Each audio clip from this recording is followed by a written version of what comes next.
أعوذ بالله من الشيطان الرجيم بسم الله الرحمن الرحيم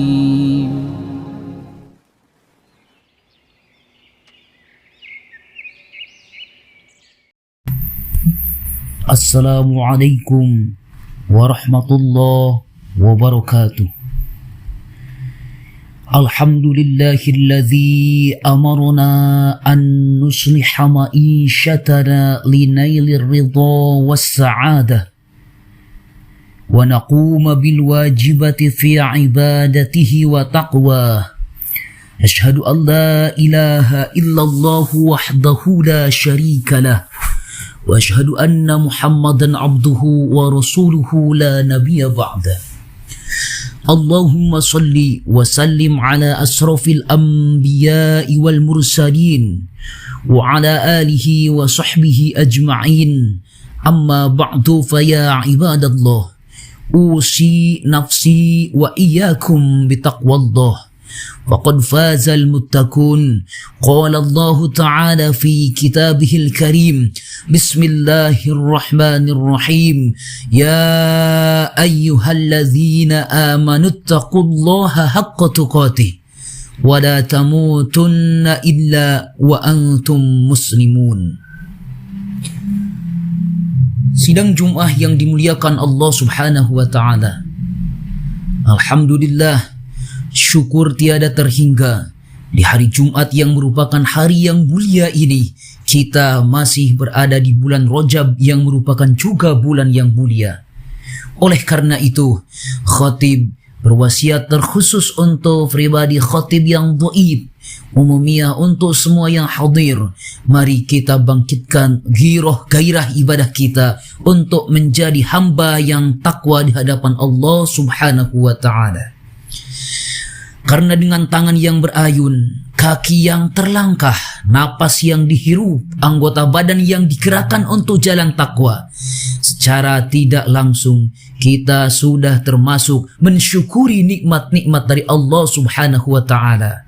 Sedangkan janji Allah untuk hamba-hambanya yang mau bersyukur adalah digandakannya nikmat-nikmat tersebut.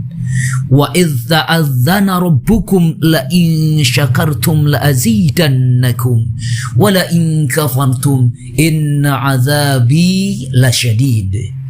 Sidang Jum'ah yang dimuliakan Allah subhanahu wa ta'ala, mengingat bulan Rajab selain mulia karena termasuk Ashharul Hurum, bulan Rajab juga adalah bulan di mana awal mula Allah subhanahu wa ta'ala menurunkan perintah terhadap baginda Rasulullah sallallahu alaihi wasallam untuk disampaikan terhadap umatnya, yang mana ibadah tersebut menjadi pokok segala ibadah.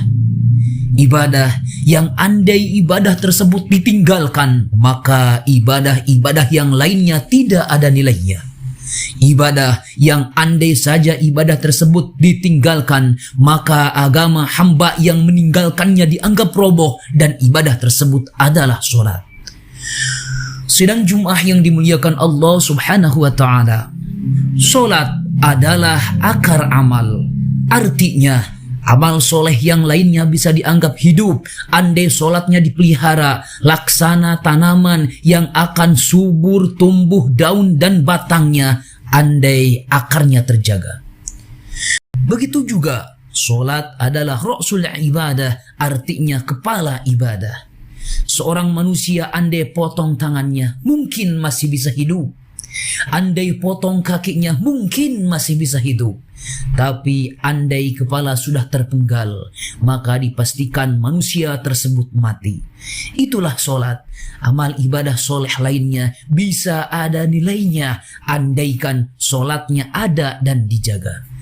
Rasulullah Shallallahu Alaihi Wasallam bersabda dalam hadisnya yang diriwayatkan Imam Baihaqi, khamsu salawatin katabahunallahu alal ibadi faman jaa bihinna lam yudayyi minhunna syai'an istighfafan bihaqqihinna kana lahu indallahi ahdun ay yudkhilahul jannah wa man lam ya'ti bihinna falaisa lahu indallahi ahdun in syaa adzabahu wa in syaa adkhalahul jannah. Ada 5 solat yang Allah wajibkan atas hamba-hambanya. Barang siapa melaksanakannya dan tidak melalaikan salah satu darinya dengan tidak menyepelekan haknya, maka ia mendapatkan janji dari Allah akan dimasukkan ke surganya. Dan barang siapa tidak melaksanakannya, maka ia tidak mendapatkan janji dari Allah tersebut. Jika Allah menghendaki, maka Allah menyiksanya, dan jika Allah menghendaki, maka Allah memasukkannya ke surga.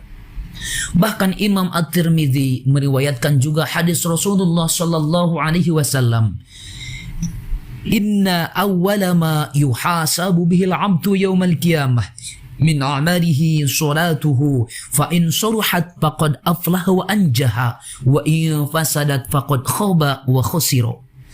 Sesungguhnya yang pertama kali dihisab dari amal seorang hamba pada hari kiamat adalah solat. Apabila solatnya baik, maka ia telah berbahagia dan sukses. Tetapi apabila solatnya jelek, maka ia telah celaka dan rugi.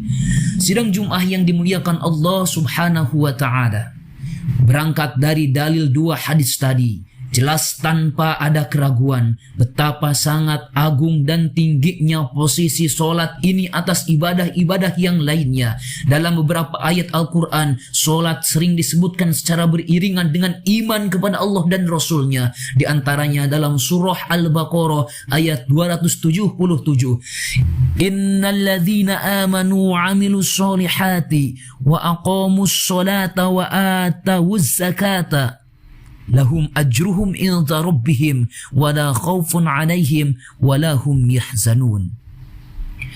Sesungguhnya orang-orang yang beriman, mengerjakan amal soleh, mendirikan solat dan menunaikan zakat, mereka mendapat pahala yang diberikan Tuhannya. Tidak ada kekhawatiran terhadap mereka dan tidak pula mereka bersedih hati. Sidang Jum'ah yang dimuliakan Allah subhanahu wa ta'ala, oleh karena itu, jangan sampai kita menjadi hamba yang menyepelekan solat, terlebih berani meninggalkannya. Apalagi kita sekarang berada di fase zaman yang sering kita saksikan fenomenal manusia mengaku Islam, tapi dengan terang-terangan berani tanpa beban meninggalkan solat. Yang padahal dalam agama Islam, solat memiliki kedudukan yang tidak bisa ditandingi oleh ibadah lainnya. Keistimewaan tersebut tergambar dengan peristiwa Isra wal Mi'raj, di mana baginda Rasulullah sallallahu alaihi wasallam menerima wahyu perintah salat. Setelah beliau sampai di Sidratul Muntaha, Allah subhanahu wa ta'ala berbicara langsung kepada Rasulullah sallallahu alaihi wasallam. Sidang Jum'ah yang dimuliakan Allah subhanahu wa ta'ala, salat ibadah yang amat krusial, yang ancaman dan siksaan terhadap yang mendirikan solat tapi melalaikan serta menyepelekan amatlah dahsyat. Lalu bagaimana lebih dahsyatnya andaikan solat tersebut ditinggalkan? Oleh karenanya, solat bukan hanya sekedar didirikan, akan tetapi dijaga. Dijaga dimulai dari wudunya, rukun syarat sah wudu dan solatnya diperhatikan. Mubtilat yang membatalkan solat dijauhkan. Itulah namanya menjaga. Karena bisa jadi banyak yang mendirikan solat, tapi untuk menjaganya amat sangat sedikit. Sehingga timbullah menyepelekan solat di akhir waktu, solat tanpa memperhatikan syarat dan rukunnya. Padahal Allah subhanahu wa ta'ala di dalam surah Al-Baqarah ayat 238 telah berfirman, "Hafidhu 'ala sholawati was sholatil wusta wa qumu lillahi qanitin." Maknanya, peliharalah semua solatmu dan peliharalah solat wusta atau solat asar, dan berdirilah untuk Allah dalam solatmu dengan khusyuk. Sidang Jum'ah yang dimuliakan Allah subhanahu wa ta'ala, bayangkan apabila kita sengaja tidur karena enggan mengerjakan sholat isya, dan kemudian bangun-bangun sudah ada di alam kubur. Dan ingatlah, salah satu cara untuk menguji apakah hati kita mati ataukah hidup adalah dengan cara menggapai panggilan sholat dan seberapa cepat kita meresponnya. Andai hidup kita tidak jadikan solat sebagai penghapus dosa, maka dosa akan menghapus solat dalam hidup kita. Oleh karenanya, jangan biarkan setan bahagia tertawa karena subuh kita kesiangan, zuhur kita kerepotan, asar kita di perjalanan, maghrib kita kecapean, dan isya kita ketiduran. Dengan demikian, yang harus nantiasa kita ingat, tunaikan dan jagalah sholat karena ajal itu begitu dekat. Laksanakanlah perintahnya selagi amal masih dicatat. Segeralah bertaubat sebelum pintunya tertutup rapat. Jadilah hamba yang taat demi meraih surganya yang penuh dengan nikmat. Barakallahu li wa lakum bil Qur'anil azim wa naf'ani wa iyyakum bima fihi minal ayati wa dzikril hakim wa taqabbala minni wa minkum tilawatahu innahu was samiul alim. Aqulu qouli hada wastaghfirullahal azim li wa lakum fastaghfiruhu innahu huwal ghafurur rahim.